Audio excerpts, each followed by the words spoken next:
This first poem I'm going to start with is, it's supposed to be a quiet poem, and I've not been able to pull it off reading it quietly yet, so I'm going to actually try to be quiet through the whole thing.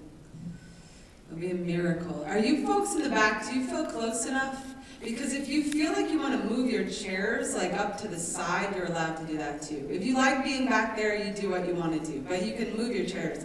Also, let me tell you, if anybody needs to leave this room at any time during the show, please leave. Like, whatever you have to do to take care of yourself, even if you're in the front row right there and you just, you want to walk out in the middle of the poem, please leave.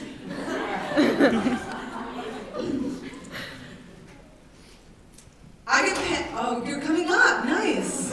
Or are you leaving? Nice, okay, great. Yeah, you want to move your chairs up? You like the floor? Okay, great.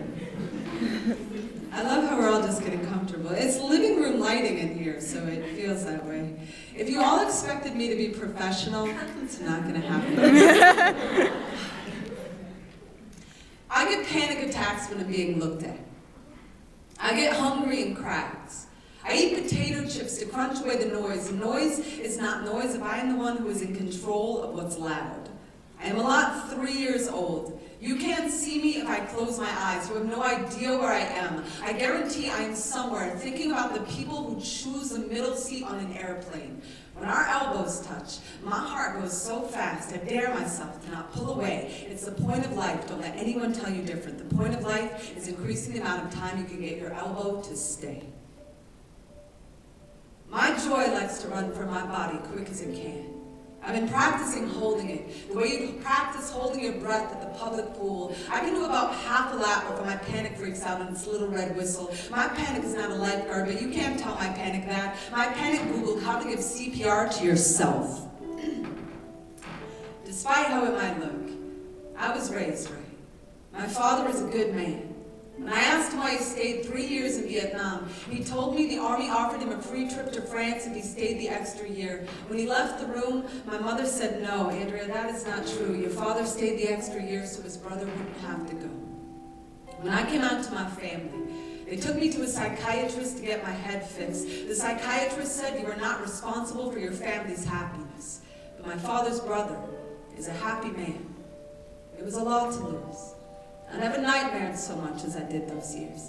I was at a Catholic school playing basketball for the lady monks. I was taking environmental science from a nun who did not believe in dinosaurs. What I knew about extinction was that my family stopped calling, and I started working demolition and volunteered to run the jackhammer through the asbestos tiles on the building's floor. When I finally got my degree, the only job I could find was as a telemarketer selling a product called Score, a cologne guaranteed to get any man laid in a club. There were times when your life is not in the upswing. And no one was saying it was going to get better.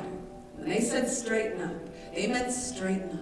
But some of us can't help but jackknife out of the net. Some of us know love is not the only closet we were told never to come out of. There is also the closet of grief, the closet of rage, the closet of fear, the closet of sadness, the closet of awe and want and bliss. Every honest grit that we feel, this world asks for a stencil instead, for the chatter of cordial manufactured machine. And yet here we are tonight, tearing our elbows, out-noising the noise, forgiving the past for not being the past, making no excuses for feeling too much. There is no tragedy that doesn't knock the wind out of us, but we follow that wind where it goes, running with our wind chimes, dragging behind us like we're just married to knowing the breakdown is what trampolines the bouncing back. Call my ring finger, whatever I use to flip off the rules and how my feelings are supposed to act. I am always a groom with a heavy, heavy heart, just learning to pull my own weight without wishing I weighed less than I do.